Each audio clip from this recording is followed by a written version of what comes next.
여러분 반갑습니다. 마살 토크입니다. 마살 토크는 레알매니아의 인터넷 라디오 방송으로 레알 마드리드와 레알 매니아에 관한 이야기 나누는 레알 매니아 전용 종합 컨텐츠입니다.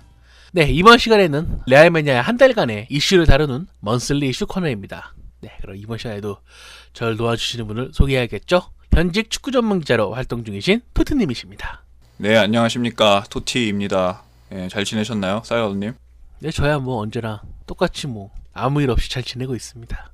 네, 요새 막 독감 이런 거 막 기승을 부리고 하던데 여러분들 추운 날에 몸 조리 잘 하시기 바라고요. 한번 또 떠들어 보겠습니다. 네, 이번 달 이슈는 일단 시간 순대로 이야기를 할 건데요. 먼저 이야기를 할 것은 챔피언스 리그 16강 추첨을 이야기를 하겠습니다. 레알 마드리드는 이탈리아 세리에의 전통의 구단이죠. 나폴리를 만나게 되었습니다. 네, 사이언님은 이 대진이 딱 확정된 순간에 나폴리 만난다 했을 때 어떤 생각이 드셨나요? 저는 이거 뭐 만나는 순간부터 이거 꿀이네. 우리가 아무리 능력 없다는 지단 감독을 데리고 있지만은 나폴리 정도는 잡을 수 있지 않나 이렇게 생각을 했습니다. 꿀이라고요, 나폴리? 네. 사실 레알 마드리드 지금 응원하는 사람들이면 우리가 2위로 고를 수 있는 선택지 중에서는 뭐 레스터, 모나코, 나폴리, 아스날 뭐 이런 팀들이 있었는데 그 중에서는 뭐 나름 무난하면서도 뭐 해볼 만한 그런 대진이 아닌가 싶고 이게 지금 바로 붙으면 모르겠는데 내년 이제 한 2월, 3월에 걸쳐서 하는 토너먼트잖아요. 그래서 아마 그때까지 좀 팀이 어떻게 전력이 잘 수습이 될지 또 발생하는 변수들이 어떻게 팀에 작용을 할지가 좀 많이 관건이 되지 않을까. 그리고 나폴리 꽤 지금까지 보지 못해왔던 그런 대진이니까 흥미롭고 재밌게 지켜볼 수 있을 것 같습니다. 뭐 우리 사실 나폴리라면은 레알 마드리드 출신의 호세 카이온이나 뭐 라울 알비올 같은 선수가 있기도 하지만은 마우리시오 사리 이 감독이 최근에 나폴리를 잘 꾸리면서 과거의 나폴리하고는 이제 좀 다른 팀이 되었거든요. 예전에 나폴리 하면은 3백 중심으로 하는 이제 라베시의 팀이었다고 하면은 그 다음은 이제 이가인과 함식이 죽축이 되는 그런 팀이었다 또 얘기를 할 수 있고 이제 최근에는 이제 이가인의 빈자리를 사실 윙포워드로 알려져 있죠. 드리스 메르텐스 이 선수가 이제 중앙 톱에서 지금 맹활약을 하면서 또 새로운 팀이 되었어요. 그래가지고 이 사리 감독의 지휘 아래서 나폴리 팀이 정말 무섭게 해나가고 있는데 사실 레알 마드리드 입장에서도 2월에 한다는 게 괜찮다고 생각하는 이유가 일단 우리가 이제 2016년 내내 이제 모드리치나 크로스 같은 선수들이 이제 번갈아 부상을 당하면서 사실 중원 짜임새에 막 문제가 있다 이런 얘기를 많이 들었어요.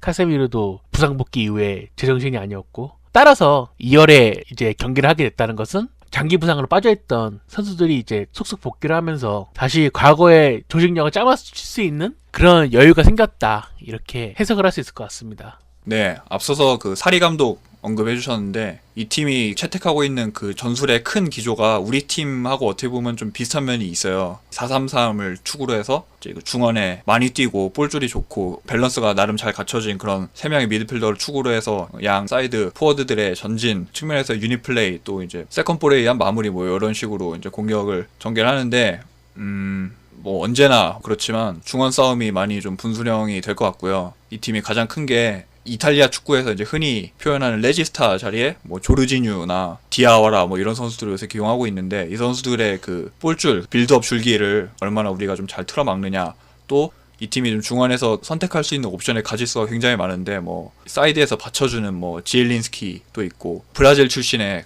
아주 활동량 많은 우리로 치면 카세미루처럼 아주 그런 개싸움에 특화된 알랑 같은 그런 미드필더들도 있고요. 또 앞선에는 뭐 이 선수는 나폴리의 상징과도 같은 뭐 함식도 있고 한데 전체적으로 중원에서 좀 격전지가 되는 싸움에서 우리가 우위를 가져가느냐가 이 1, 2차전 180분의 승부를 좌우하지 않을까 그렇게 생각이 듭니다. 또 워낙 이제 레알 마드리드랑 붙는 팀은 또 변칙 전술을 들고 오는 경우도 있기 때문에 지난 시즌에 이제 로마처럼 토니 크로스를 계속 압박하는 그런 전술을 활용한다던가 그럴 수도 있을 것 같아가지고 일단 보는 재미는 있을 것 같아요. 이탈리아 팀이니까. 그리고 또 레알 마드리드 제외하고 다른 이제 16강 추첨된 거 보면은 아스널은 바이에른 뮌헨을 또 만났고요. 바르셀로나는 파리를 또 만났고 사실 얘네들은 또 지긋지긋하게 붙으면서도 또 재밌는 경기 뽑아내는 애들이기 때문에 일단 우리가 열심히 팝콘 먹으면서 지켜볼 수 있을 것 같고 사실 저는 이제 개인적으로 포르투가 유벤투스를 만난 게 좀 걱정이 되는데 그래도 포르투가 챔스 예선에서 로마를 꺾지 않았습니까? 토티에게 마지막 챔스의 꿈을 물거품으로 만들고 올라왔는데 이번에는 부폰입니다. 부폰의 꿈을 이제 또 눈물로 만들고 포르투가 이제 8강에서 나폴리 잡고 4강으로 가는 그런 꿈을 꾸겠습니다. 네, 이 경기 물론 저도 이렇게 흥미로울 것 같기는 한데요. 그 포르투의 지금 팀의 축을 이루고 있는 뭐 안드레 실바, 디오고 조타, 다닐루, 올리베르 토레스 이런 좀 그 신진에 속하는 그런 선수들, 그러니까 지금 이제 막 핫하게 떠오르는 그런 선수들이 솔직히 말해서 유벤투스 같은 그런 탑티어군에서 경합하는 그런 팀을 상대로 그렇게 유의미한 결과를 만들어낼 만큼 그렇게 짜임새 있는 선수 구성이라고 생각하지 않거든요. 그러니까 아직은 좀 많이 부족하고 좀 내공을 많이 쌓아야 되는 지금 팀의 전반적인 상태가 좀 포르투 그렇다고 보고요. 그나마 이제 미들 구석이라고는 뭐 베테랑 간에 뭐 앞서 말씀해 주셨지만 21세기 최고 수문장 대결 까시아스 부폰, 이거는 그 한준희 위원도 기대가 된다 뭐 그런 식으로 이야기 하더라고요. 그래서 그래도 이러나 저러나 유벤투스가 우세하지 않을까. 당연히 유벤투스가 우세한 게 당연한데 이제 사람들은 또 언더독의 반란을 또 기대하지 않겠습니까? 그렇기 때문에 저는 이번 챔스의 언더독으로 이제 포르투를 뽑겠습니다. 이제 과거에 그 디나모 키예프란 팀이 챔스 4강에 이제 깜짝 올라간 적이 있어요. 이제 그때 멤버였던 뭐 보로닌, 셰브첸코 이런 선수들이 이제 세계적인 선수를 이제 성장을 했는데 그런 것처럼 이제 뭐 안드레 실바나 조타, 코로나 이런 애들이 이제 뜰 수도 있죠. 네. 그 외에 또 흥미로운 대진, 저는 개인적으로 하나 꼽아보면 맨시티 대 모나코. 이거 모나코가 나름 이번 그 토너먼트에 복병으로 역할을 하지 않을까 이렇게 기대를 했었는데 하필 또 맨시티를 만나서, 근데 이 경기는 해볼만 하다고 봅니다. 나름 그 의외의 결과가 도출될 만한 그런 대진이라고 보고요. 이 모나코의 자르딤이라는 감독이 유럽에서 새로 떠오르는 아주 그 핫한 젊은 지략가인데, 이 감독이 가장 대표적인 게 수비 전술을 굉장히 잘 짜고 또 이런 강팀들을 상대로 했을 때 그 플랜을 굉장히 아주 디테일하게 잘 구사하는 그런 감독이라서, 그러니까 펩과 자르딤 이 두 감독의 지략 대결도 아주 많은 흥미를 유발하지 않을까 그렇게 해서 기대를 하고 있습니다. 이제 펩 같은 경우에는 프리미어리그 적응이 덜 됐다는 이야기도 있기 때문에 만약에 챔피언스리그 이제 모나코 상대로도 못한다면은 펩이 프리미어리그 적응을 못하는 게 아니라 이제 펩의 그 티키타카가 이제 한물 같다, 이게 증명될 수 있겠네요. 그 외에도 이제 벤피카 도르트문트, 이거는 사실 객관적으로 보면 도르트문트가 우위라고 볼 수 있을 것 같은데 도르트문트가 워낙 부상이 많은 팀이기 때문에 2열까지 주축 선수들이 버틸지 모르겠어요. 저는 만약에 도르트문트가 2열까지 몸이 성한 채면은 벤피카 정도는 앞달 것 같은데, 도르트문트가 또 이제 부상 병동이 되면은 벤피카도 승리를 기대할 수 있다, 이렇게 보고요. 뭐 세비야 레스터 시티, 이 대진은 서로에게 할 만할 것 같아요. 서로 홈에서 이제 어떻게든 이기려고 아득바득 할 것 같아서 이것도 재밌을 것 같고, 그리고 이제 마지막 남은 대진이 레버쿠젠 아틀레티인데, 재밌겠네 이거.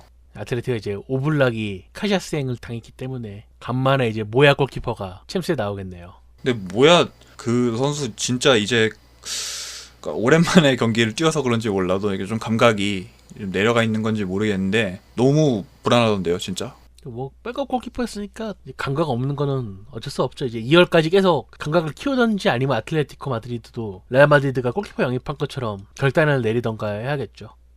그래서 이렇게 16강 대진을 한번 살펴보았습니다. 그리고 또 우리가 얘기한 것뿐 아니라 또 여러분이 생각하시는 16강 대진 이야기 관련해서는 또 댓글로 남겨주시면은 저희가 다음에 또 토론을 해보도록 하겠고요. 그리고 그 다음으로 이야기할 게 이제 피파에서 독립을 했습니다. 발롱도어에 대해서 이야기를 할 건데요. 사실 지난 이제 8월 9월까지는 저는 당연히 호날두가 받을 거라 생각을 했는데, 유로가 끝난 이후에 호날두가 좀 부진했잖아요. 들쑥날쑥했잖아요. 그래서 그게 좀 불안 점이었으나 결국은 호날두가 이제 압도적인 득표수로 발롱도어의 주인이 되었습니다. 이 순위를 제가 쭉 보고 있는데 제일 최하단에 위치한 선수가 뭐 라모스, 고딘 이런 선수들은 좀 이게 좀 그 앞서 언급해 주셨지만 지금 이 그 수상 기준이 바뀌었잖아요. 피파에서 독립을 하면서. 그래서 이게 좀 너무 중구난 방식으로 하는 게 아닌가 싶은데, 그 위에 보면 뭐 파에나, 레반도프스키, 후이 파트리시오 이런 선수들이 더 높은 위치에 있고, 좀 그런데 그래도 전체적으로 봤을 때 뭐 페페나 크로스, 모드리치 전체적으로 다 나름의 그 지난 한 해의 공을 인정받은 그런 순위를 받지 않았나 생각합니다. 아무래도 언론사의 투표가 있으니까 이제 언론사들이 좋아하는 선수들을 위주로 쪼았겠죠. 그럼 라모스가 사고를 많이 치니까 1등이 돼야지 않나. 기사거리를 많이 제공하는데. 만약에 실력대로 주는 거였으면 2016년 한 해 최고의 선수는 저는 페페였다고 생각을 하고요. 뭐 그래도 호날두 챔스 우승도 했고 유로 우승도 했으니까 충분히 받을만하다 이 생각을 합니다. 챔스 득점왕도 했었고요. 네. 호날두가 받는 거는 뭐 납득을 할 수밖에 없을 것 같아요. 뭐 주인공이 될 수밖에 없는 그런 위치에 있는 선수고 아무튼 그렇습니다. 발롱도르 뭐 결국 뭐 레알 팬 입장에서는 받을 만한 돈이 받았다 이렇게 할 수 있으니까요. 이거 간단하게 얘기했으니 넘어가겠습니다. 그 호날두가 발롱도 사실 투표장에 못 가, 투표장이래 저 수상하는 그 자리에 향하지 못했는데 그게 이제 사실 클럽 월드컵 때문에 그 자리에 함께하지 못했었습니다. 그래서 일본에서 열린 클럽 월드컵 사실 뭐 레알 마드리드의 당연한 승리가 예상되었었는데 결승전에 문제가 많았죠. 근데 클럽 월드컵 이야기를 램에서도 굉장히 많이 만났기 때문에 이야기를 좀 하자면은 먼저 그 라모스의 그 일본 월드컵 드립부터 시작을 해가지고 정말 아주 레메가 뜨거웠었습니다. 라모스 그 발언은 뭐 진위 여부가 어쨌든 다 밝혀진 상황에서 그러니까 잘못한 게 명백한 그런 발언이죠. 좀 그러니까 우리 국내 축구 팬들한테는 좀 신기가 불편할 만한 그런 발언인 게 사실이고 그래서 우리가 농담 삼아서 그동안 뭐 돌머리다 했는데 그런 것까지 설마 까먹을 줄은 그러니까 앞으로 뭐 축구 실력으로 만회해주고 뭐 이게 뭐 스페인 돌아와서 나중에 뭐 그에 대해서 먼지리 와서 뭐 해명 발언을 하거나 그럴 것 같지는 않고요 전혀. 그래서 뭐 레알 마드리드 지지하는 입장에서 할 수 있는 표현은 뭐 앞으로 뭐 그라운드에서 보여주는 것밖에 없지 않나 저는 그렇게 이야기하고 싶습니다. 아주 멍청한 짓이었죠. 안 하느니 못한 그런 발언을 해가지고 자업자득입니다. 욕을 먹을 수밖에 없죠. 뭐 물론 라모스는 뭐 자기가 여기서 욕먹는지 알지도 못하겠지만은 욕먹은 짓을 했으니 뭐 욕 먹어야죠. 그리고 또 클럽 월드컵 대해서 이야기를 할 게 저 레알 마드리드 경기력에 대해서 이야기가 안 나올 수가 없었습니다. 그 클럽 월드컵 역사상 10년 넘게 유럽 챔피언 팀이 실점을 하지 않았었는데 이번에 이제 레알 마드리드가 시바사키한테 이제 두 골을 멋있게 먹히면서 또 새로 역사를 썼죠. 이길 줄은 알고 있었는데 너무 여유를 부렸다 이렇게 평을 수 있겠고 안 그래도 이제 레알 마드리드가 주로 새벽에 경기하는 일이 많아서 레알 팬분들이 그렇게 많이 시청을 하시는 편이 아니에요. 그런데 이번 경기는 이제 한국과 시차가 없는 일본에서 열렸고 또 레메분들은 직접 가셔서 관람하신 분도 있고 하시는데 이 주말 저녁 골든타임에 열린 이 경기에서 이따의 경기력을 보여줘가지고 또 이제 레알 마드리드가 비웃음의 대상이 되어버려가지고 아주 이제 이건 손가락질 손가락 장어 진짜 거의 내가 일본 살았으면 이제 가서 기사대기를 때려도 할 말 없는 경기력이었다. 지단 감독이 그 상대 맞춤형 축구, 상대에게 희망을 주는 그런 축구를 하는 것에 인제는 어느 정도 익숙한데요. 뭐 라리가 하위권이나 챔스에서 뭐 레기아 같은 팀한테도 이렇게 승점 나눠주고 하는 모습 다 그러니까 좋아요, 다 이해하겠는데 하다 진짜 ACL에서도 경쟁력 없이 광탈하는 가시마 같은 팀한테도 역전을 내주질 않나. 이거는 좀 아니지 않나. 가시마 이게 상식적으로는 잘 이해가 안 가는 그런 내용과 결과였는데 지단 감독이 일본 축구계에 아주 큰 희망을 안겨주고자 했던 그림이 아니었나. 그렇게 정신 나간 위안을 해봅니다. 진짜 그 레알 마드리드가 무패 행진 중이었는데 가시마가 그거를 떼기 가장 유력한 팀이었다는 게 믿어지지가 않네요. 아틀레티도 못하고 바르셀로나도 못했는데 가시마가 그걸 해낼 뻔했어. 경기 끝나고 지단 감독 그 워딩 한 거 보니까 뭐 가시마에서는 스페인에서 뛸 만한 선수들도 몇몇 보였다 뭐 이런 식으로 얘기를 했고 가시마는 강한 팀이었다. 그 일본 선수들 개인기에 막 카세미르가 막 픽픽 쓰러지는데 진짜 너무 어이가 없는 경기력이었죠. 중거리를 썼는데 팡팡 들어가니 수비진도 아쉬웠지만 또 골키퍼의 나바스도 약간 좀 판단력이 좀 떨어졌는지 그 중거리 슈팅 하는데 제대로 못 막았고 그나마 제대로 한 선수는 벤제마 아니었나. 성진국에 가니까 벤제마가 또 이제 물 만난 고기 마냥 또 이렇게 자기 나라였다는 듯이 이렇게 확 하는데 되긴 했습니다.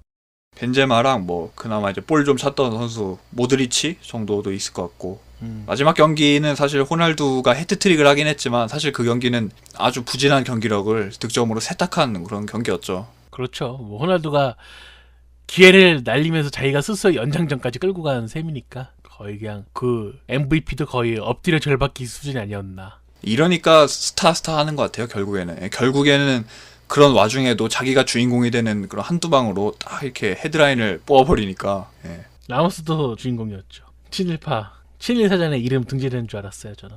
마지막 테마는 사실 레메 분들이 가장 많이 기대하셨고 또 지난해 댓글로 이야기를 많이 해주셨던 이야기인데 하메스가 결국 입을 열었습니다. 행복하지만은 추천 시간이 필요하고 이적 제의가 왔으니까 고려를 해보겠다 이렇게 말을 남기면서 이제 그것도 클럽 월드컵 결승전 끝나고 이제 기분 좋아서 회식하러 가는데 하면서 그 얘기를 한 거야. 그래서 지금 뭐 레알 마드리드 구단 수뇌부들이 지금 화가 단단히 났다 이런 이야기도 있는데 어떤가요? 예상은 했는데 좀 많이 갑작스러운 타이밍에 딱 터진 것 같아서 저도 많이 당황을 했고요. 그러니까 언젠간 이런 상황이 올 거라고 예상을 했어요. 하메스가 지단에 아주 이런 그 암흑 같은 자신에 대한 플랜에서 계속 버틸 거라고는 생각을 안 했고, 그러니까 시기를 어림잡아 보면 내년 여름이 되지 않았을까 했는데 어떻게 딱 그 전반기 마지막 경기인 클럽 월드컵 결승이 끝나자마자 딱 이렇게 얘기를 했는데, 구단이 이거에 대해서 좀 딱 우승을 하고 기분 좋을 타이밍에 터뜨린 게, 그러니까 금방이라도 나갈 것처럼 이렇게 이야기한 게 이게 맞는 경우냐, 이게 좀 예의에 어긋난 거 아니냐 하면서 고위층 고위 관계자들이 많이 화가 났다라는 식으로 또 보도가 됐더라고요.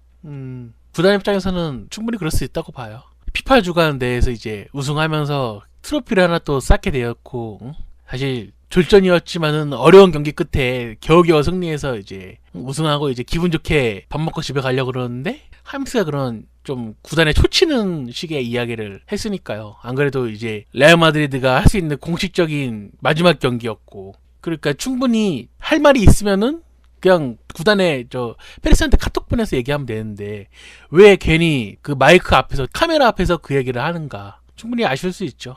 그러면 여기서 또 좀 삐딱하게 상황을 틀어서 보면, 그럼 만약에 결승에서 하메스가 잠깐이라도 그라운드에 나가서 뛰었으면 이런 발언을 하지 않았을까요? 그렇다고 이미 우리가 지단 감독이 쌓아온 게 있어서 바뀌진 않았을 것 같아요. 전. 그 카카도 저기 데포르티보랑 친선 경기 끝나고 이적 이야기를 했거든요. 레알에 있었을 때. 그때 카카가 멀티골 득점하면서 거의 혼자 그냥 에이스급 활약을 했는데 그 인터뷰에서 이제는 떠나야 할 때다 이렇게 이야기를 했던 걸로 기억을 합니다. 결국 이제 갈 선수는 뭐 이제 한두 경기 나온다고 마음을 바꾸지 않을 것 같고, 이걸 이제 이야기하는 타이밍이 문제였다고 봐요. 그러니까 진작에 마음은 굳혔고, 제 마음은 어느 정도 굳혔고, 자기가 그냥 조용히 가든지 직접 언론에 이야기를 해서 이제 하메스가 이적을 고려하고 있다 이렇게 자기가 직접 이렇게 언론을 뛰어오르게 하든지 이렇게 하는 선택밖에 안 남았다고 보는데, 결국 하메스가 후자를 선택했고, 레알 입장에서는 하메스를 남기면 이제 구단이 제의가 왔는데 억지로 출전기에다 앉으면서 남기는 그런 못된 목은 구단이 되는 거고, 떠나보내도 뭐 하메스 그 선수를 쉬이 이적시키는 그런 구단이 되었다 또 이렇게 욕먹는 거고. 그래서 하메스에게는 이제 막 시작된 거라서 좀 더 이야기를 봐야 할 것 같아요. 지금 뭐 스페인 아스 같은 경우에는 신나가지고 하메스 뭐 유력 이적처들 막 이렇게 보도를 하고 있는데, 좀 더 구체적인 보도가 나오면 또 그때 얘기를 나눠야 할 것 같습니다. 네. 그래서 이렇게 한 달간 있었던 레메 이슈들을 돌아봤고요. 그럼 이제 지난해 댓글을 읽어야 할 시간이죠. 네, 지난해에는 레알매니아 한 달간 평점과 함께 하메스 이야기를 했었는데요. 그에 관련한 댓글 읽어보도록 하겠습니다. 네, 먼저 하메스님께서 하메스에 대한 마사토크의 의견 공감한다고 해주셨고요. 그리고 오랜만에 레메 와서 말씀 들으니 재밌었다고 댓글 달아주셨습니다. 그리고 이어서 시우님께서 코바치치도 잘했던 손이 탑3에 있을 줄 알았는데 없었다 이렇게 댓글 달아주셨고, 또 코바치치, 나초, 바란 이 세 명이 11월 죽음의 일정을 잘 넘기게 도와준 공신이 아닐까. 그리고 마지막으로 하메스는 잘 모르겠다고 기대할 때마다 자꾸 기대를 배반한다 이렇게 댓글 달아주셨고요. 그리고 넘버튼 하메스님께서 지금 레알 마드리드 떠난 지 한참 된 라파브리카 선수들 근황이 궁금하다고 댓글 달아주셨는데, 부세님.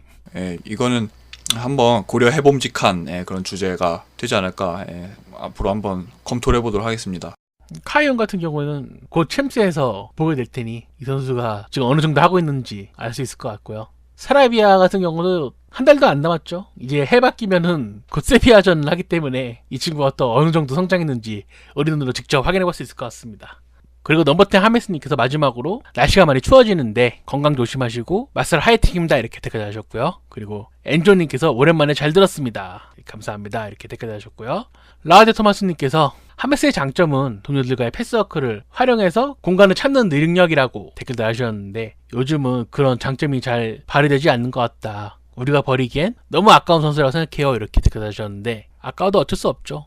네, 자기가 떠나겠다는데. 그렇습니다. 네, 그 다음으로 모첸님께서 남겨주셨는데요. 하메스, 벤제마 둘 다 지금 못하고 있지만 벤제마는 소생 가능성이 있어 보이는데 하메스는 대체 자원도 많아서 우리 팀에는 많이 힘들어 보인다. 뭐 이렇게 의견 남겨주셨고요. 그 다음으로 마요님께서 하메스가 이 상황을 버텨내느냐가 관건이라고 생각합니다. 케미를 해치는 게 아니라면 뭐 두고두고 쓰면서 쓰임새를 찾아보는 게 이득이다라고 해주셨는데 이 댓글을 달아주시고 얼마 안 있어서 지금의 좀 극단적인 그런 상황이 오고 말았네요. 그 다음으로 R7님께서 한 경기에서 번뜩이는 뭔가를 보여주고 나서 그 다음 경기에서는 그런 것보다 좀 팀에 적응하는 모습을 보여줬으면 좋겠는데 뭐 아쉽다 이렇게 해주셨고요. 저희에게 질문 남겨주셨는데 하메스와 외질을 수업딜 할 수 있다면은 어떻게 생각하냐 이렇게 해주셨는데 가능성을 배제하고 그냥 이 딜만 자체 놓고 평가를 해보면 굉장히 좀 비효율적인 그런 트레이드가 되지 않을까. 왜냐면 지금 하메스가 이 팀에서 사실상 쓰임새가 굉장히 제한적이고 스쿼드 운영에 크게 보탬이 되지 않고 있는데 나가게 되면 지금 팀에 필요한 자원에 보충을 하는 게 낫지 외질하고 바꾸는 거는 불필요해 보인다. 저는 그렇게 생각하는데 쌀가우님 어떠신가요? 그냥 돈이랑 바꾸면 안 되나요? 저는 뭐 외질이 와도 큰 변화가 없지 않을까. 별 기대 안 합니다. 외질. 아스날 가서 발전이 크게 된 것 같지도 않고. 제가 요즘 위닝 사놓고 지금 재미없어서 안 하고 있는데 둘 중에 어떤 선수가 좋을지 제가 잘 모르겠네요. 나중에 저 위닝 들어가서 확인해서 외질이 좋으면 외질과 한번 바꿔서 제가 마스터리그 해보도록 하겠습니다.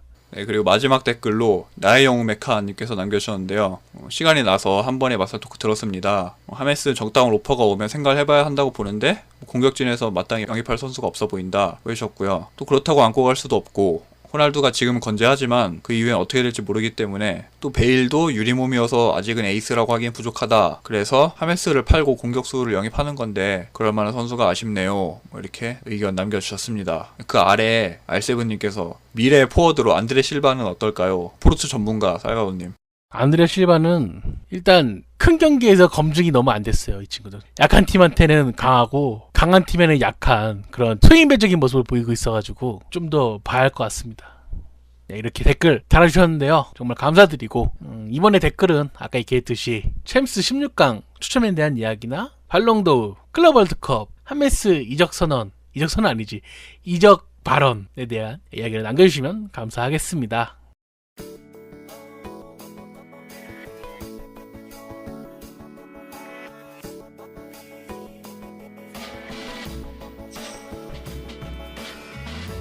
오프닝 때 토티님께서 말씀하신 것처럼 이제 좀 감기가 유행하는 시즌이 됐는데 들으시면 아시겠지만 저도 어느샌가 이제 코찔찔이가 돼가지고 콧물 지지 흘리면서 하고 있는데 여러분은 감기 조심하시고 몸 건강히 겨울 나시길 빌겠습니다. 그리고 마지막으로 레알매니아에서 이번 시즌 클럽 월드컵 유니폼 공구를 하고 있습니다. 리얼사커 서츠 우리 레알매니아 스폰서분이시죠. 스폰서의 도움으로 하고 있으니 관심 있으신 분은 싸게 파니까 빨랑빨랑 사십시오.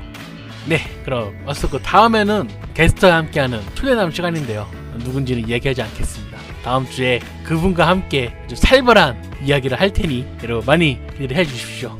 네, 마스터급 들어주셔서 감사합니다. 감사합니다. 안녕. 사요나라.